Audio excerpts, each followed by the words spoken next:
जो महिला माने दिनसारा घरे एका रुहंती सेमाने एही 12टी कथार ध्यान रखंतु। घरे सबुबले सुख शांति लागी रहइबो।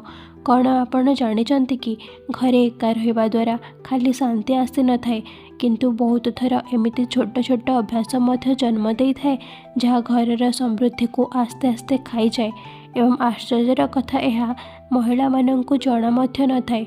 आज मु आपणंकु एमिति 12टी जरूरी कथा कहबी जहाकु जदि आपण आजिठारु आपणै थांती घरे समृद्धि मध्य पड़िबो एवं शांति मध्य ओ आपणक दिनर आरंभ मध्य सहज लागिबो। विश्वास करंतु एही कथा शुणी आपण कहबे अरे एही काम तो मु प्रतिदिन करे खाली टिके ध्यान दिए नहीं।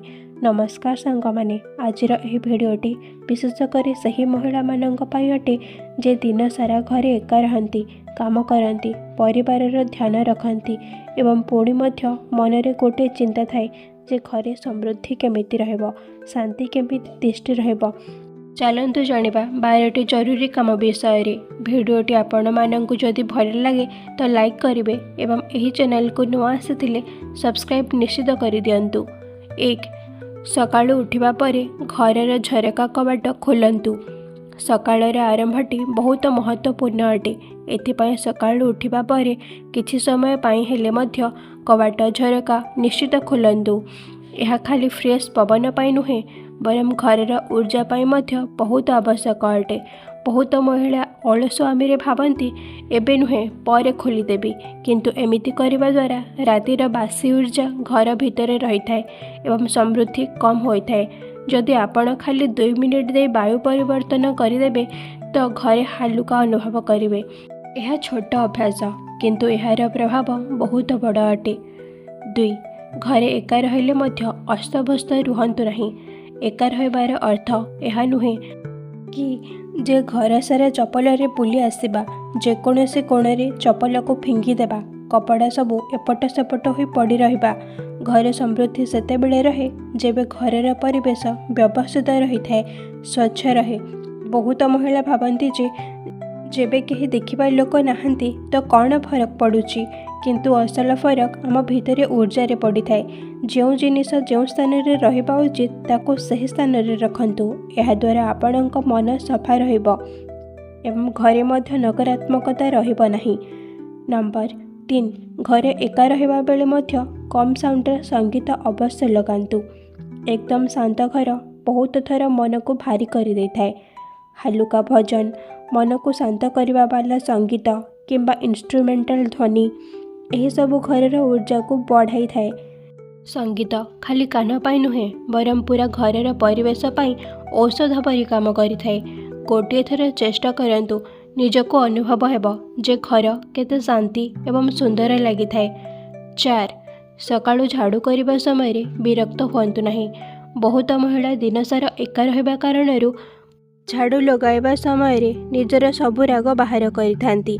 ए घरर लोक माने सबु काम मो मुंड उपरे लदी दियंती किंतु कहा जाए झाड़ू करबा समय रे क्रोध करबा द्वारा समृद्धि बाहर को चली जाए।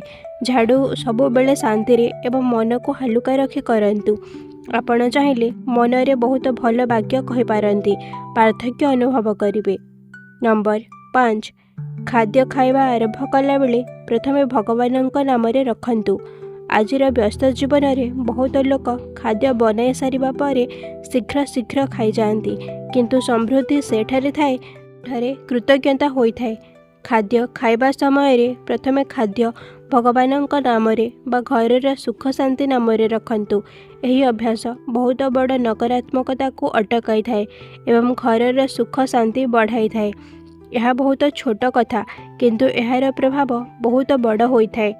नंबर 6. घरे जोर रे पादरे शब्द करंतु नहीं। एका रहिबा द्वारा प्रायतः महिला दम दम करी चलती किंतु यही अभ्यास घरर शांति को खराब करि थाए। चेष्टा करंतु जे आपण आस्ते बा हालुका पादरे चलंतु। यह द्वारा मन शांत रही थाए एवं घरे सकारात्मकता बढ़ी थाए। नंबर 7. घरे एका थिले मध्य पानी भर्ती करी ही रखंतु। खाली माठिया खाली बोतल एवं खाली बाल्टी घरर समृद्धि को कम करि थाए। यही कथा खाली विश्वास उपरे नुहे वास्तव में मनोविज्ञान मध्य कही थाए जे खालीपण आपणଙ୍କୁ ଖାଲିପଣ ହିଁ ଦେବ। ଏଥିପାଇଁ ପାଣି ସବୁବେଳେ ଭର୍ତ୍ତି କରି ହିଁ ରଖନ୍ତୁ। ଏହାଦ୍ୱାରା ଘରେ ସମ୍ପନ୍ନତା ଅନୁଭବ ହେବ ଏବଂ ସମୃଦ୍ଧି ହେବ। ନମ୍ବର 8, କପଡ଼ା ଧୋଇବା ସମୟରେ ବିରକ୍ତ ହୁଅନ୍ତୁ ନାହିଁ। କପଡ଼ା ଧୋଇବା ଏକ ପ୍ରକାରର ଧ୍ୟାନ ଲଗାଇବାର କାମ ଅଟେ, କିନ୍ତୁ ବହୁତ ମହିଳା କପଡ଼ା ଧୋଇବା ସମୟରେ ନିଜର ସବୁ ରାଗ ବାହାର କରିଥାନ୍ତି। ଏହାଦ୍ୱାରା ଭିତରର ନକାରାତ୍ମକ ଊର୍ଜା ଆହୁରି ବଢ଼ିଯାଏ। କପଡ଼ା ଧୋଇବା ସମୟରେ ମନକୁ ଶାନ୍ତ ରଖନ୍ତୁ ଏବଂ ଭାବନ୍ତୁ ଯେପରି କପଡ଼ାରୁ ମଇଳା ବାହାରକୁ ଯାଉଛି, ସେହିପରି ଆପଣଙ୍କ ଚିନ୍ତା ମଧ୍ୟ ବାହାରକୁ ଯାଉଛି।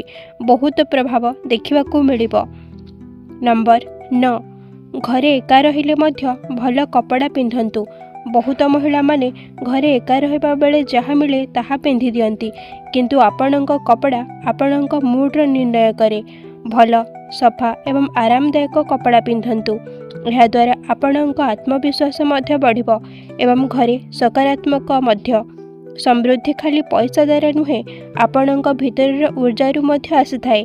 ନମ୍ବର 10, ରୋଷେଇ ଘରର ସଫାସୁତୁରାକୁ ହାଲୁକା ଭାବେ ନିଅନ୍ତୁ ନାହିଁ। ଯେଉଁ ମହିଳା ଦିନରେ ଏକା ରୁହନ୍ତି, ସେମାନେ ରୋଷେଇ ଘରକୁ ଏମିତି ହିଁ ଛାଡ଼ି ଦିଅନ୍ତି। ଏବେ ନାହିଁ, ପରେ କରିଦେବି ବୋଲି ଟାଳି ଦିଅନ୍ତି, କିନ୍ତୁ ରୋଷେଇ ଘରକୁ ଘରର ସମୃଦ୍ଧିର ମୁଖ୍ୟ ସ୍ଥାନ ଭାବେ ମନାଯାଏ। ଗ୍ୟାସ୍ ସଫା ହେବା ଉଚିତ, ରୋଷେଇ ଘର ମଇଳା ହେବା ଉଚିତ ନୁହେଁ ଏବଂ ରାତିର ବଳକା ଖାଦ୍ୟକୁ ମଧ୍ୟ ସକାଳ ପର୍ଯ୍ୟନ୍ତ ରଖିବା ଉଚିତ ନୁହେଁ। ଏହି ଛୋଟ ଅଭ୍ୟାସ ଆପଣଙ୍କ ଘରର ସମ୍ପନ୍ନତା ଏବଂ ସ୍ୱାସ୍ଥ୍ୟ ଉଭୟକୁ ବଜାୟ ରଖେ। 11, ସନ୍ଧ୍ୟା ହେବା କ୍ଷଣି ଦୀପ ଜଳାନ୍ତୁ। ଏହା ଘରର ପରିବେଶ ପାଇଁ ଭଲ ଅଟେ। ଏହାଦ୍ୱାରା ଘରର ନକାରାତ୍ମକ ଊର୍ଜା ଦୂର ହୋଇଥାଏ ଏବଂ ସକାରାତ୍ମକ ଊର୍ଜା ବଢ଼ିଥାଏ। ଏହା ଖାଲି ଧାର୍ମିକ କାମ ନୁହେଁ, ବରଂ ମନୋବିଜ୍ଞାନ ରୂପରେ ମଧ୍ୟ ବହୁତ ପ୍ରଭାବଶାଳୀ ଅଟେ। ସନ୍ଧ୍ୟାବେଳେ ବହୁତ ଜରୁରୀ ଅଟେ। 12, ଘରେ ଏକା ରହିଲେ ମଧ୍ୟ ହସିବା ଭୁଲନ୍ତୁ ନାହିଁ। ସବୁଠାରୁ ବଡ଼ କଥା ହେଲା ଖୁସି ବା ସନ୍ତୋଷ।